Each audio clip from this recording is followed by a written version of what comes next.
ever since the release, templates have redefined the way a lot of developers send transactional email within Resend. Now, there's the obvious benefits, like you can build a template in a GUI editor with your whole team in real time, define custom variables and send those along in the call. And of course, when you actually go to use them, instead of sending along the HTML or the React email, if you happen to be using the Node SDK, you can simply use the ID of the template and pass along any variables directly in the call. So the benefit is obvious, but the trouble has been, if you have a lot of these, they were very hard to organize until today. So you can see I can now come in here and create a folder. So I could call this something like waitlist. I can add the rest of these to the waitlist folder. Some of them are connected more to an automation sequence, which if you're not using those in Resend, you're missing out. But you can see that now I've got all these and this nice, beautiful animation here as well.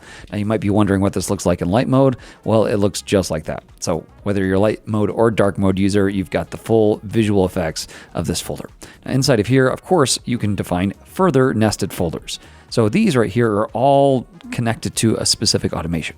So maybe I want to come in here and add those. So I can create another folder. We can say something like automations, and then I'll create that folder. Now, of course, you can remove items from a folder. You can delete a folder. So I could come into the waitlist acceptance here and remove it from this folder, and it goes back up to the top level.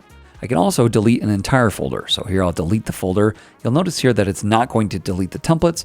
It merely moves everything back up to the top level, and I'll delete this folder. Everything goes back up to my all templates level. So you've got multiple nested folders, so you can organize these better according to your needs. Folders are a great way to organize your templates so you can keep more organized with all of your sending. Thanks. We'll catch you in the next one. Happy sending.